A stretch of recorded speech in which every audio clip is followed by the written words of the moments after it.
भाई लोग नमस्कार। आप लोग कैसे हो? आप लोग बहुत अच्छे होंगे, मस्त होंगे। फिर लेके मैं अपडेट आ गया हूँ। बहुत बड़ा अपडेट है। खेसारी लाल यादव को बहुत बड़ा अपडेट है कि संघर्ष 2 मूवी टीजर आ रहा है। बहुत कई जगह देश में जाकर शूटिंग हुआ है। बहुत बड़ा अपडेट है। आधा घंटा हुआ पोस्टर रिलीज किया गया है। वर्ल्ड वाइड पे 14 तारीख को ट्रेलर रिलीज किया जाएगा। 14 फरवरी को टीजर रिलीज किया जाएगा। 6 बजे रिलीज किया जाएगा।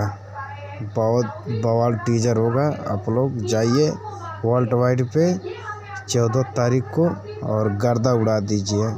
फर्स्ट लुक आ गया है खेसारी लाल यादव का पोस्टर। भोजपुरी का सबसे बड़ा मूवी है। हमारी चैनल से जुड़िए, अच्छा अपडेट मिलेगा। अच्छा वीडियो लगा हमारा तो लाइक करिए, चैनल को सब्सक्राइब करिए। मिलते हैं नेक्स्ट वीडियो में। तो जय हिंद, जय भोजपुरी समाज।